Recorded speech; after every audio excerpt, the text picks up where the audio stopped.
place to be. No one will ever scream at you on the street, no one honks their horns. On the other hand, no stranger walks up and talks to you or gives you a hug or smiles either. Olá pessoal, bem-vindos a mais um vídeo nesse canal. Nós somos cidadãos do terceiro mundo e nesse canal a gente reage e aprende sobre o primeiro mundo. Nesse vídeo a gente vai reagir a 5 lições culturais da vida sueca. Então pedimos que, por favor, você considere se inscrever, ative as notificações e também deixe mais sugestões aqui embaixo nos comentários. E agora vamos para a reação. This video is sponsored by my favorite website creator, Squarespace, the best place to go when you want to get a domain or create a gorgeous website or an online store. Swedes are so weird. It's incredibly easy to make fun of us, and you know I love to roast myself and my fellow Scandies every chance I get. We're reserved, uniform, extreme creatures of habit, and deadly scared of elevator small talking with our neighbors. But today I'm going to turn this on its head. After living outside of Sweden for 9 years now, what are the life lessons Sweden has taught me that make me happy and grateful to have been brought up in good old Svea Rike?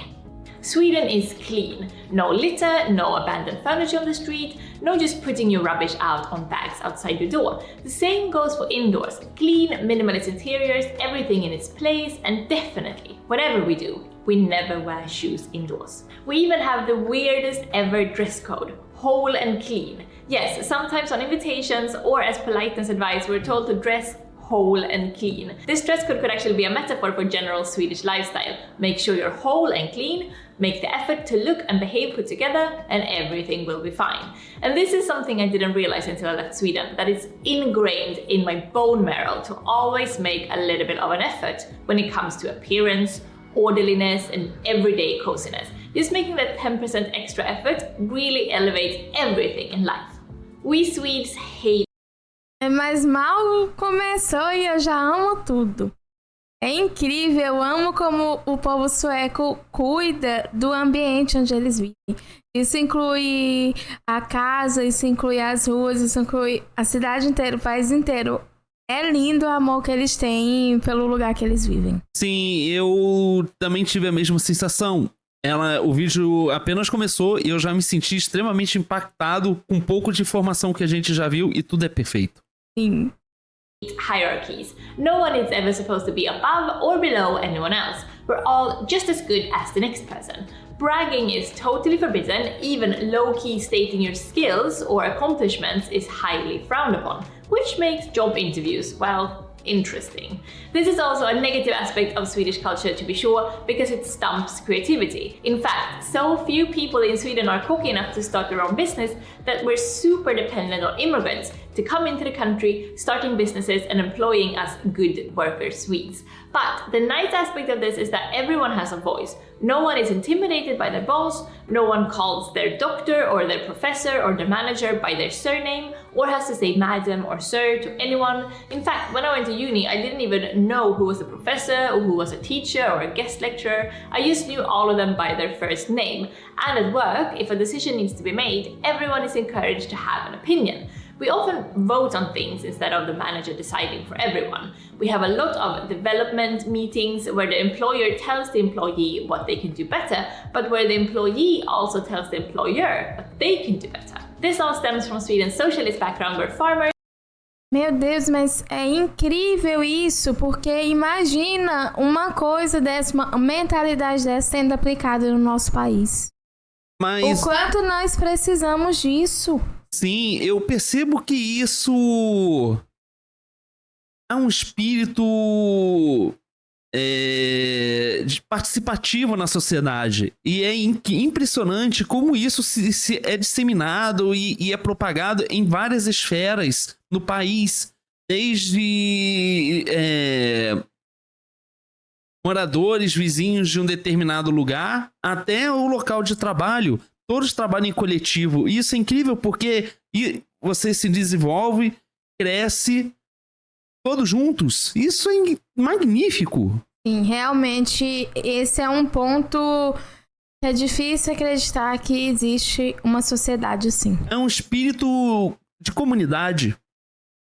office workers and directors are all considered equally valuable members of society. I mean, in theory. Obviously, this doesn't run through to 100%. Money is a status symbol in Sweden too, but class in general is not something we notice or judge people by to a super large extent, especially compared to here in England, where it seems like your class belonging is a huge part of your identity, and there are class markers in the way you dress, the way you talk, which school you went to. For me, it's very foreign to consider class belonging such an identity modifier, if that makes sense. By the way, if you want me to make more cultural quirks videos about Sweden or London or Berlin even, let me know and give me a little thumbs up. It's always super helpful when you do. Okay, this is such a small thing on paper, but it makes a huge difference to a society, if you ask me. In Sweden, we cook. Growing up, takeaway didn't even exist at all. Maybe once every 2 weeks we would get pizza that you had to get in the car and go buy yourself at the local pizzeria. People bring home-cooked lunch boxes to work every day, very little eating out compared to other countries. We call it husmanskost, houseman's food, meaning the old school dishes we've been eating since the dawn of time.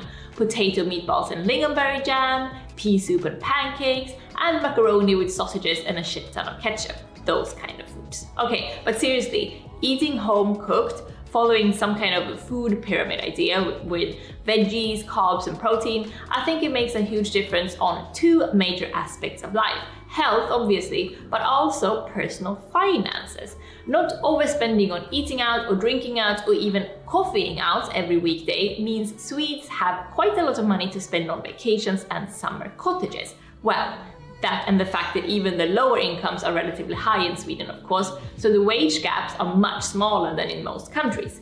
Most Swedes are, if nothing else, financially comfortable. You know what? Actually, Swedes are, if nothing else, comfortable, period. Comfort is our main motivation when buying a flat, getting a new job, buying clothes, or decorating our homes. Easy living. Simple, stable, unscary. Which brings me to the word lagom, every Swede's favorite word. It doesn't have. Mas eu preciso comentar que ela fala que eles gostam de cozinhar em casa e levar a marmita, mas é muito interessante porque eu já vi pessoas condenando isso aqui no Brasil, achando que isso é coisa de pessoas pobres. E aqui no Brasil, se você é considerado pobre, é meio que uma ofensa. Então, assim, você levar marmita e alguém falar, você parece pobre, isso não é uma coisa boa, assim. É como algumas pessoas pensam, né? Não vou dizer que são todas, mas algumas pessoas pensam assim. E você vê que pra eles é uma coisa normal. Enquanto aqui, há pessoas que simplesmente não gostam dessa ideia, acham que é legal mesmo você sair e ficar comendo nos restaurantes e gastando dinheiro todos os dias. Essa sua observação é muito interessante. Realmente, não é bem visto aqui em nosso país quando você leva a sua comida de casa. Você é visto como ser pobre não é uma coisa muito boa em nosso país. Sendo que a maior parte das pessoas não são ricas. Então é muito interessante esse tipo de comportamento. E é maravilhoso. Esse estilo de vida sueco é incrível. A gente deveria muito se inspirar nisso. Isso é maravilhoso. I have a translation, but the closest thing in English would probably be just enough. Not too little, not too much, just enough. Nothing lacking, nothing is ever underdone or ungenerous. On the other hand, nothing is ever overdone. Swedes get really uncomfortable around extravagances. You never want to decorate your home so lavishly that your guest will whisper, "Who does she think she is?" Never dress so extra people will think you're asking for attention. In general, this lagom inclination means Sweden is a mellow, calm, relaxing place to be. No one will ever scream at you on the street, no one honks their horns. On the other hand, no stranger walks up and talks to you or gives you a hug or smiles either.